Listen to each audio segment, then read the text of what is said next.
Bom dia, boa tarde, boa noite, né? Graça, paz e misericórdia da parte do nosso Senhor e Salvador Jesus Cristo.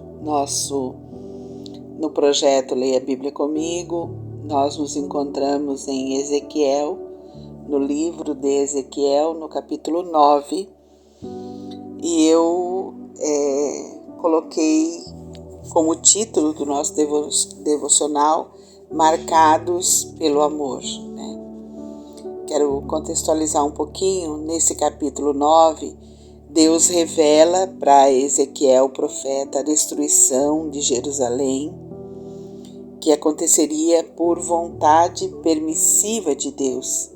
A sentença divina seria executada, né, por Nabucodonosor. Deus revela ao profeta a visão foi registrada e 6 anos depois do momento da revelação dessa visão ao profeta, ela foi totalmente cumprida, tá?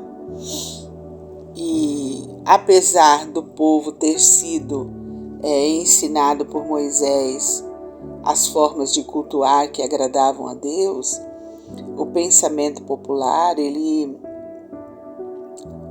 acabava tendo a mesma teoria de adoração pagã do povo ao redor da terra, ali dos cananeus, né? Como é que as nações pagãs que não conheciam o Deus vivo e verdadeiro, eles entendiam? Eles viam Deus como um Deus local, o Deus da natureza, Deus que regia apenas um território, que só tinha autoridade sobre um pequeno conjunto de montanhas e vale, né? E aí a nação de Israel, o povo de Deus, eles eram suscetíveis a essa influência pagã, idólatra ao redor. E o rei da nação de Israel, de Judá, ele era o responsável por levar o povo à adoração genuína, levar o povo ao único Deus verdadeiro, né? Só que na ausência de um rei íntegro, na ausência de um rei que tinha uma adoração genuína, o povo voltava sempre ao paganismo, sempre estava lá na idolatria, né? Então aqui o capítulo 9, ele fala sobre o juízo de Deus, ele aponta também para Apocalipse, né, para os fins dos tempos, mas também revela o juízo que veio, a destruição total. Vamos à leitura do texto? Diz o texto, o título que traz na Bíblia é Os Castigos de Jerusalém, né? O juízo sobre a cidade de Jerusalém. Então ouvi que gritava em alta voz, dizendo: Chegai-vos vós, executores da cidade, cada um com a sua arma destruidora na mão. Os executores aqui é Nabucodonosor, né? Os caldeus que vieram conquistar a terra dos judeus, né? A terra de Jerusalém. Eis que vinham 6 homens a caminho da porta superior, que olha para o norte, cada um com a sua arma esmagadora na mão, e entre eles certo homem vestido de linho, com um estojo de escrevedor na cintura. Entraram e se puseram junto ao altar de bronze. A glória do Deus de Israel se levantou do querubim sobre o qual estava, indo até a entrada da casa, e o Senhor clamou ao homem vestido de linho, que tinha o estojo de escrevedor na cintura. E lhe disse: Passa pelo meio da cidade, por meio de Jerusalém, e marca com um sinal a testa dos homens que suspiram e gemem por causa de todas as abominações que se cometem no meio dela. Veja bem, marca com um sinal na testa os homens que suspiram e gemem por causa de todas as abominações. Verso 4 mostra pra gente que havia homens e mulheres em Jerusalém, no povo Judá, que não se rendiam que não se contaminavam com a idolatria. A esses Deus manda poupar, tá? Deus marca com seu amor, né? Verso 5: Aos outros disse, ouvindo eu, passai pela cidade após ele, e sem que os vossos olhos poupem, e sem que vos compadeçais, Matai a velhos, a moços e as virgens, a crianças e as mulheres, até exterminá-los, mas a todo homem que tiver o sinal, não vos chegueis, começai pelo meu santuário. Outra questão, né? O juízo de Deus começa pelo santuário, começa por aqueles que conhecem a palavra, conhecem a verdade, mas não aplicam na sua vida, não aplicam no ensino do povo, né? Começa por aqueles que conhecem. Então, o juízo de Deus vai sempre começar por aqueles que conhecem a Deus e não obedecem, né? Verso 7: Então começaram pelos anciãos que estavam diante da casa, e ele lhes disse: Contaminai a casa, enchei de mortos os átrios e saí. E saíram e mataram a cidade. Havendo eles matado e ficando eu de resto, caí com o rosto em terra, clamei e disse: Ah, Senhor Deus, dar-se-á o caso que destruas todo o restante de Israel, derramando teu furor sobre Jerusalém. Então me respondeu: a iniquidade da casa de Israel e de Judá é excessivamente grande. A terra se encheu de sangue e a cidade de injustiça. E eles ainda dizem: o Senhor abandonou a terra, o Senhor não nos vê. Também quanto a mim, os meus olhos não pouparão, nem me compadecerei, porém sobre a cabeça deles farei recair as suas obras. Eis que o homem que estava vestido de linho e cuja cintura estava o estojo de escrevedor, relatou, dizendo: Fiz como me mandaste. Então está diante de nós, né, o texto da palavra do Senhor. E o texto fala sobre, é uma figura de juízo, traz 6 anos depois essa profecia a respeito da destruição de Jerusalém, do templo, foi cumprida, né? E a sentença de juízo iniciaria pelos filhos e filhas de Deus. Inicia pela casa de Deus, pelo santuário, por aqueles que conhecem a Deus e não praticam o que o Senhor ordena, né? Os idólatras seriam todos mortos, né? E a imoralidade estava demasiada, demais. E aí o texto, no verso 4, a gente tem um relato que os retos serão poupados. Aqueles que tinham, quem eram os retos? Os retos, aqueles que tinham aversão ao pecado. E isso vai acontecer também, gente, na volta de Cristo, né? Os justos serão poupados, né? Mateus capítulo 25 vai relatar isso pra gente. 1 Tessalonicenses capítulo 5 também vai relatar para nós como se dará essa volta de Cristo. Apocalipse capítulo 20 também vai relatar para nós que quando Cristo voltar, os retos serão poupados. Aqueles que obedecem serão poupados na volta de Cristo, né? Os justos serão poupados, serão separados na volta de Cristo. A mesma situação que aconteceu aqui, que os remanescentes sobraram. E quem eram os remanescentes? Aqueles que foram marcados pelo amor de Deus, que tinham um coração genuíno, que serviam a Deus de todo o coração, que não se contaminaram, que não se corromperam para servir a outros deuses, que não se corromperam à idolatria, né? E aí fica para mim que obedecer e ser fiel abençoa a vida da gente. Obedecer e ser fiel abençoa a vida da gente. Vamos orar. Querido e bondoso Deus, nós te louvamos, Pai, nessa manhã. Obrigada, Pai, pela tua palavra tão preciosa, tão grandiosa, tão maravilhosa, Pai. Obrigada porque a tua palavra, ela nos alerta, ela nos mostra, ela nos confronta, ela nos exorta.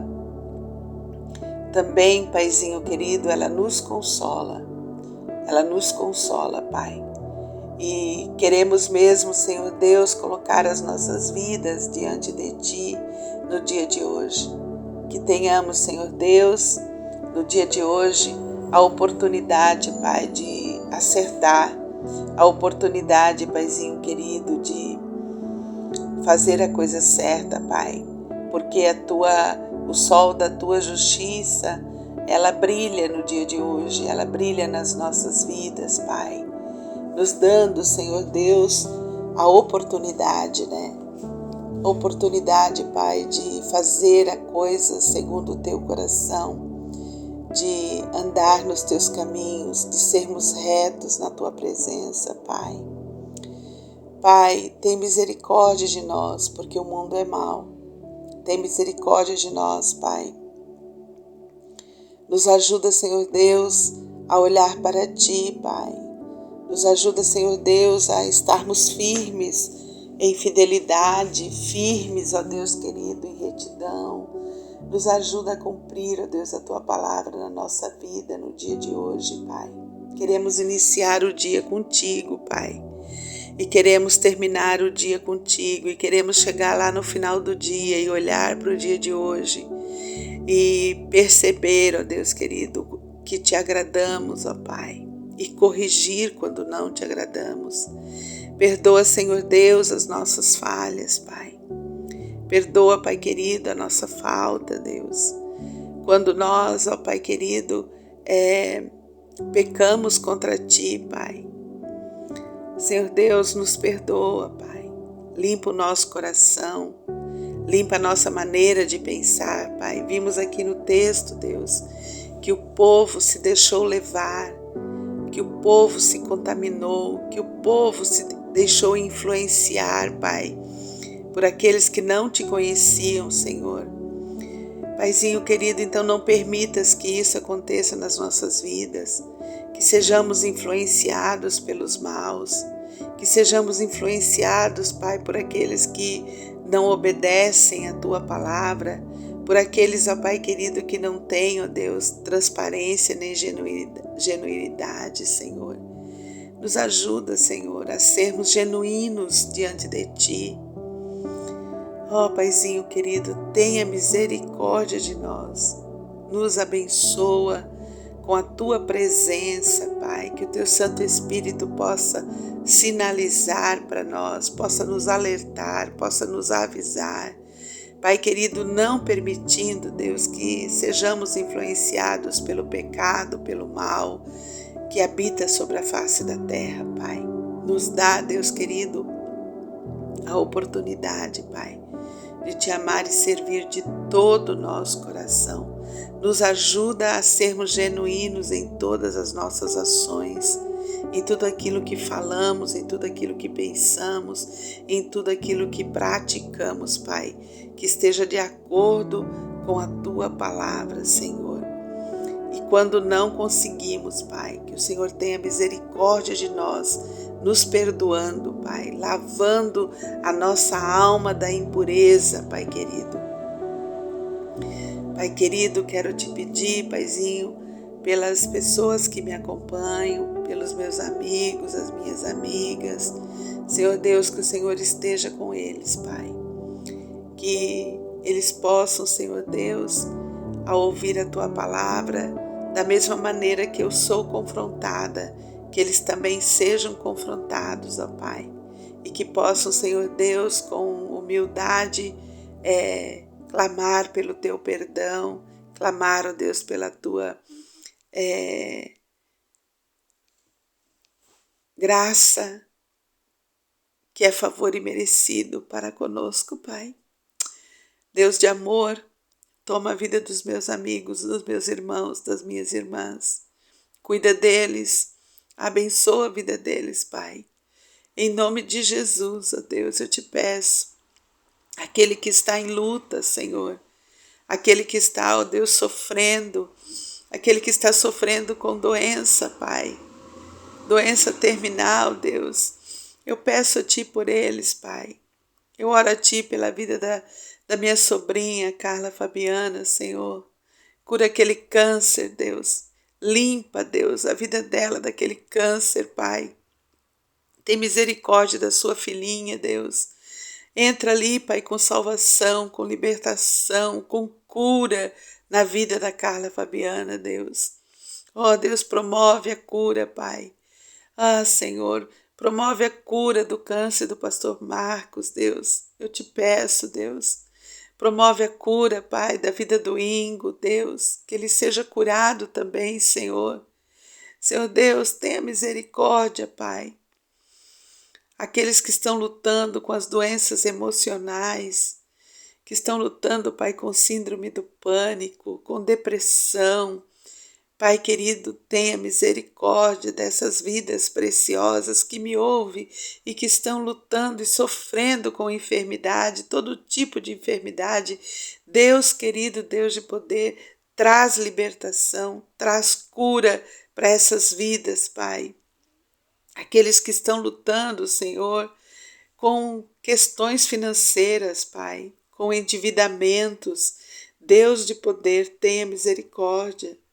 Pai querido, ensina, Deus, a ser mordomo daquilo que o Senhor dá. Ensina, Senhor Deus, a ser um bom administrador do que o Senhor dá. Pai, ajuda essa pessoa que está em endividamento, Pai. Traz prosperidade, Pai. Primeiro a prosperidade da instrução, da orientação. Pai, em nome de Jesus, tenha misericórdia.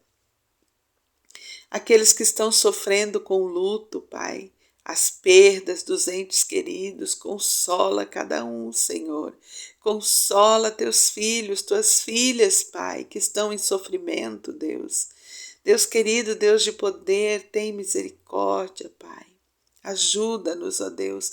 Nós precisamos tanto de Ti, Pai. Nos ensina, Deus, nos instrui a andarmos com retidão. Pai querido, nos ajuda, Senhor Deus. Nos ajuda, Pai, a andarmos em retidão na Tua presença. Nos ajuda, Pai, a Te amar e servir a sermos transparentes, genuínos, Pai. Nos abençoa com isso, Senhor. Nós te pedimos isso, Pai, no nome santo de Jesus. No nome santo de Jesus pedimos a Tua bênção da retidão, a Tua bênção da fidelidade para com as nossas vidas, Pai. Que aprendamos a Te ser fiel, a ser reto, que aprendamos, Deus, a fazer a Tua vontade, Pai. Que aprendamos a alinhar a nossa vida contigo, Pai, a sermos genuínos na Tua presença, Pai, que no dia de hoje, Senhor Deus, possamos ser marcados pelo Teu amor, pela Tua graça e pela Tua misericórdia, em nome de Jesus. Amém. Queridos, lembre-se de ser Jesus na vida de alguém. Lembre de abençoar, lembre de obedecer e ser fiel ao Senhor nesse dia. Tenha um dia abençoado em nome de Jesus e até amanhã, se Deus nos permitir.